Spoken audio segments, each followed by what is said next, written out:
Hey, thanks for coming by Head First Fishing. I'm Captain Joe Rains. Welcome to The Breakdown. This is where I bring up old HFF videos and I go back through them and I break them down and tell you what's going on. And this is where I give you some really good tips that hopefully you can utilize in your next fishing trip. So this episode came from early September 2020. It wasn't that long ago. It's now the end of October 2020. And at this time, we had a lot of rain, we had a lot of wind. As you can see, it's really overcast. It was raining a lot during this time, and we're coming out of the middle of summer. We're coming to the end of summer, and this is when I'm starting to think about artificial lure fishing. In the middle of summer, I'm using a lot of live bait. I'm using a lot of cut bait. The fish, especially snook, sometimes redfish, they're not too keen to chase lures too hard. It doesn't mean you can't do it. Doesn't mean there aren't great days where you can do that. But a lot of people are using live bait and they're using cut bait to catch snook and redfish. In this video, I'm all amped up because we've had this overcast, rainy weather, and now the water temperature has dropped down to about 83 to 84 degrees or so. And this changed from around 90 down to about 83, 84. Overcast skies. It's later in the day. These fish are going to be more interested in hunting down prey. So this day was a really crap day. The winds were terrible. We were fishing in Cockroach Bay. I only got one bite. It was awful conditions. The day goes on. We run across the bay, go through a storm, get beat to heck. We come over here to this area, and if you see, we have this seawall back here. It's a residential area. And about 25, 30 yards off that seawall, there's the beginning of a little flat with a seagrass bed. And that extends all the way past me, where you see my fishing rod here, it extends past there. There's some oysters on this flat. It's a really nice flat, and then there's some troughs around it. And then further out, off camera here, you can't see it. It kind of extends down into some deeper water with some deeper grass beds. But this area holds a lot of fish, and I wanted to fish this area with lures, especially topwater lures, to see what I could get on camera. And it turned out to be a really great time. But throughout this video, I'm going to start and stop and let the video play, and it'll show you the action, it'll show some of my explanations, and I'll stop it and break it down for you. So we definitely got some fish activity here on top of this oyster bar. We're seeing some fish blow up. We had a school of something pushing across the top of the bar. Could have been mullet, could have been reds. I'm going to stick with my game plan with the topwater and the twitch bait. See what I can do. So right here, I'm going to start making casts, and I'm using the Rapala Skitterwalk in the bone white color. Make a little cast there. And you're going to see the first pop right here over my shoulder. I'm working this lure along the edge of this flat and get a really nice pop here. Topwater lure fishing is the most exciting type of fishing in my opinion. I think most people will agree. And when the fish come up and just destroy that lure, it's just incredibly exciting. Ooh, man. Here I saw a splash, I heard a splash, and of course right when I turned my head, kaboom! Throw it back out there. Alright, so in this next scene right here, you may be able to distinguish where the seagrass is and where the sand is. So over here in this area is the edge of this flat. It's real shallow up in here, and then I don't know if you can see these darker areas. This is seagrass and extends out here. And the further out you go, it gets a little bit deeper. It goes from 2 feet to 3 feet, 4 feet, and so on, and extends further out. There's the Skyway Bridge right there. Here you've got a grass sand transition, and we're in a outgoing tide situation, and we're nearing the end of the outgoing tide. So the tide is coming to its lowest point here in a little while, and the lower it gets, the more you're going to see this seagrass start to stick out. So I'm throwing around the edge of this grassy area, and I'm working and bringing my lure across this sandgrass transition, and that's where the predators are sitting. So that was a massive fish that just hit my lure right there. It was a big snook. He never hooked up on it. He just crushed it, smacked it, but I never stuck him. It was really a tough break. I could have had a really great fish on the camera, but just awesome display of power on that snook.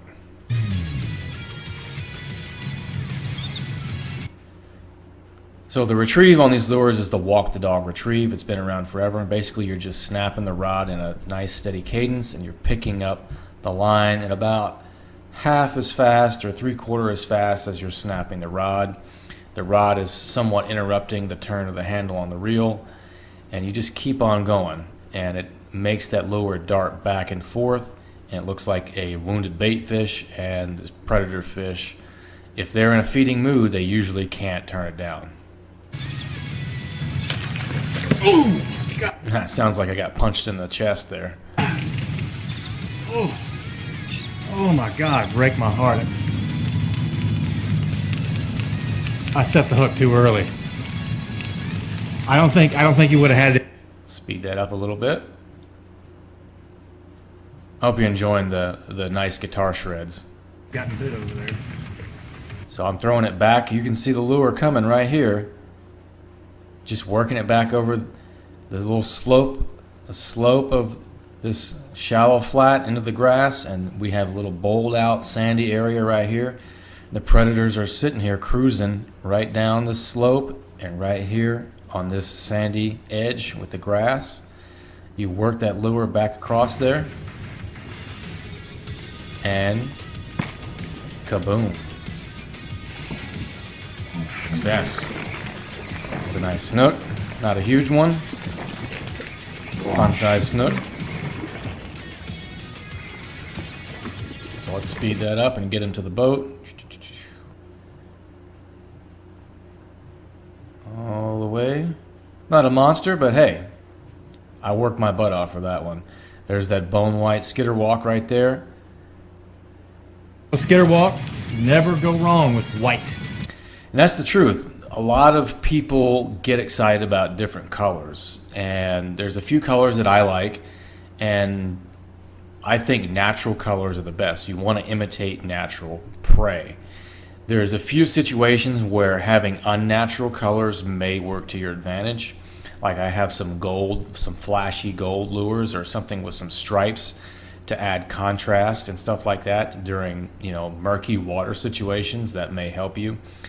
But in general, if you reach for a silvery white with like a black or a green back lure, 90% of the time, if the watercolor is decent, you're going to catch fish. They're going to hit it. The fish don't care about your multi-striped pink and purple and orange lure. They don't. It doesn't necessarily look realistic in a lot of different places. The fish are looking for a profile. They're looking for a movement. They're looking for something that fits in their mouth, basically. Some fish will eat the biggest thing they possibly can. But they're looking for something that's moving like a wounded bait fish that they can slurp down. So these snook see this lure dancing on top of the water, and it looks like the real deal, and they come and smash it. Go ahead and move that up. Nice looking snook. That's a beautiful fish. Good, healthy looking fish. All right. There's the lure right there. Same spot. I kid you not, I sat in this spot for quite some time and cast it over the same area and just got crushed over and over and over again. Boom. That's a nice snook there. There he is. Got him. Just crushed it. Nice snook. Bring it on in. Nice snook right there. In the boat we go. Boom. That's a nice fish, man. That snook hit it hard. And snook are known for really hitting surface lures hard and flying out of the water. They'll come flying out head first. They'll come out sideways. They'll do flips. Snook are really aggressive on surface lures, and you're going to catch a lot of snook on that Rapala Skitterwalk. I also like the Head and Super Spook or the Spook Junior. That's a really good one. The Yozuri topwater lures are also good. There he is right there. Nice snook. Bone color. Little O'Hara fishing rods plug there. If you haven't checked out O'Hara Hyper Inshore rods, check them out. Really good rods. You can buy them at St. Pete Fishing Outfitters, Tampa Fishing Outfitters, or Tarpon Fishing Outfitters. They sponsor these videos. They make them possible. Really great company. They've been around for a while. I love their inshore rods. They're really good. So now you can see a little bit more of this flat, and this is really key information here. So low tide concentrates fish. A lot of these fish are up on top of this flat over in here, scattered around. They're wandering around, they're hunting, doing whatever they want to do. And then when the tide goes out, and if it gets low enough, it'll pull them off out in this direction, or they'll come out into this little bowl right here. They'll be further out here, and they'll hang out there when the water's super low, but they can get up back on the flat when the water comes back up. And being in the right depth of water protects them from predators like dolphins, like big sharks, things like that. And they can get in there, and they can also corner their prey in the right depth of water. So, all kinds of animals, whether it be land animals or fish in the water, they're all looking for the right conditions to suit them. So I'm getting these fish when they've been pulled out of their zone up here on the flat, and they've been pulled to the edge of it, and they're just kind of cruising around the edge of the flat. They're looking around for a meal, just waiting for that water to come back.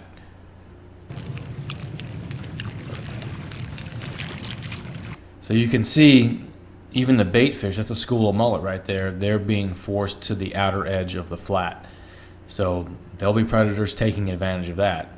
So there'll be snook and redfish and stuff, cruising around waiting for these mullet to get dragged off here too.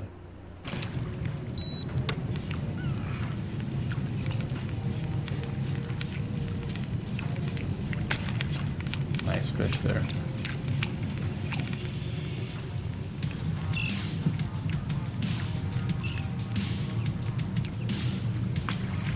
Boom. That was a nice one. Oh! Lots of double and triple hits on this trip. Piss out of it. He knocked the crap out of it. There's another good hit right there. Boom. With surface lure fishing, you're going to get a lot of hits, and your hookup ratio isn't always the best. I'm using treble hooks that, the stock treble hooks, factory treble hooks that came with them. They're pretty strong. They're good hooks. There's a lot of discussion about what's best, treble hooks or single J hooks. I'm considering trying the J hooks. It seems like every now and then a monster fish comes by and crushes my lure, and I'm able to actually land it because it had the extra treble hook hanging somewhere. So I don't know. I'm kind of on the fence about it, but I think I'm going to give the J hooks a try. It seems like a lot of people are saying that the J hooks are good. So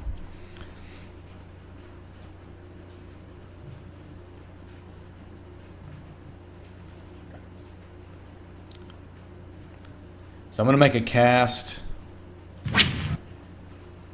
Now you can see the tide has come down pretty good. And what I've done is made a lap around this flat. You got a wading bird right here, this old heron. And you've got the seagrass that was up on top of this flat is now exposed. It's like someone's lawn. And the fish, like I said, are going to be out here along the edges and right here in the slick water. This is real shallow water right here. This is like a foot deep right here, maybe. So you'll see the lure hit. A lure hit right there, right in that slick water, super shallow water right there. And there's fish chilling there just waiting for a meal.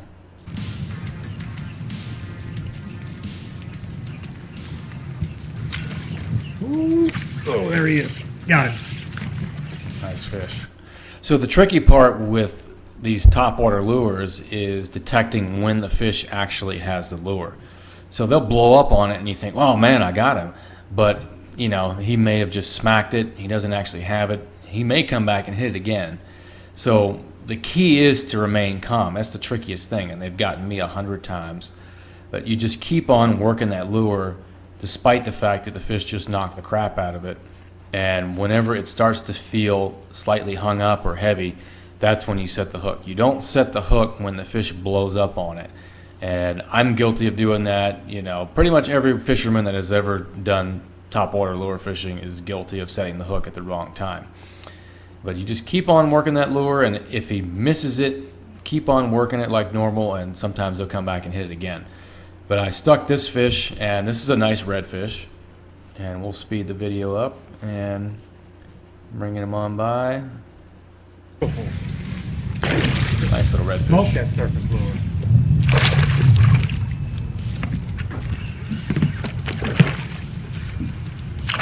Redfish have to put a little bit extra effort into their hits sometimes. They have a little bit smaller mouth. They don't have a tiny mouth, but they have a little bit smaller mouth that is oriented a little bit more under the rest of their head.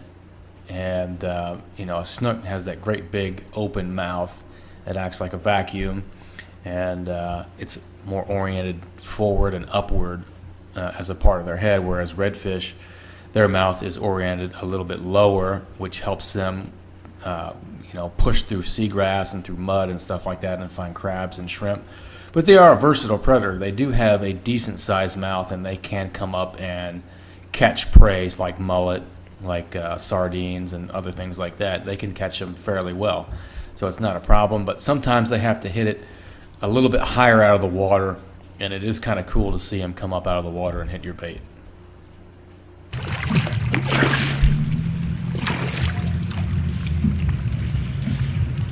Come on in here, buddy. Ooh, he doesn't want to go home. Oh, he ain't ready yet. Yeah. There we go. Nice, Rick.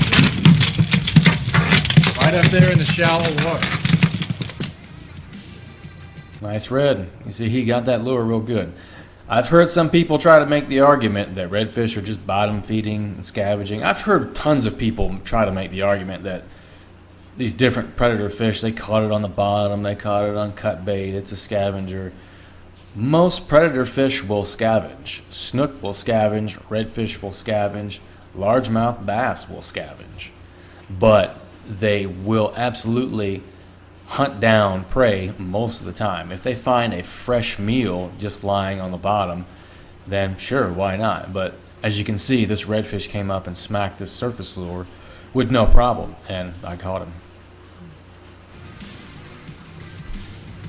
Well, that was an amazing catch. I'm working the skitterwalk, less than a foot of water, just right on the edge of the grass. We got a flat right here with an oyster bar, and just twitching this sucker around, and that redfish came up and smacked it. Really, really awesome fish. That's the first topwater redfish I've caught in a long time, so I was pretty stoked about that.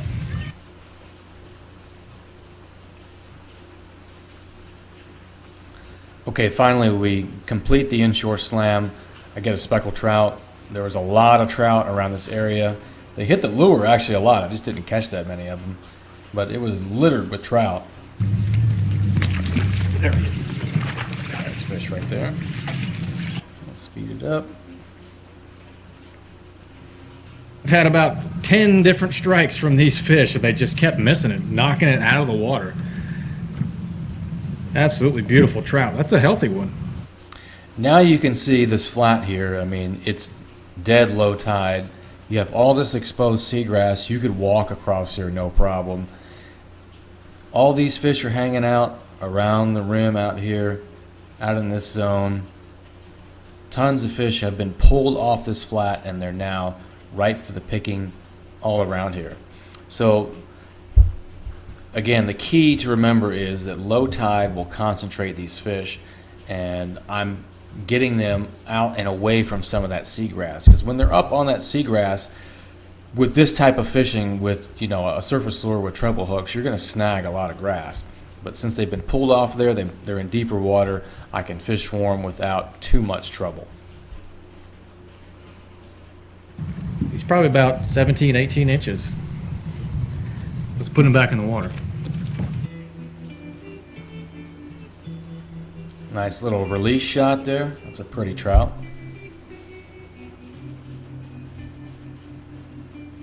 There he goes. And here comes the closing. Well, my friends, it's not every day you can catch an inshore slam on a surface lure. The Rapala Skitterwalk is the real deal. It's got the action, it's got the shape, it's got the profile. I mean, it's got everything. Definitely swing by St. Pete Fishing Outfitters, Tampa Fishing Outfitters, or Tarpon Fishing Outfitters and pick up your Rapala lures. You're going to be catching fish in no time. This was an outstanding day. I'm so blessed that I get to live the kind of life that I do and have a nice boat like this and get out here and throw surface lures for these awesome game fish. That's the truth. Hey, thanks for coming by Head First Fishing. Make sure you hit the subscribe button and the bell notification button. Email headfirstfishing@gmail.com with your fishing questions. I'll see you later.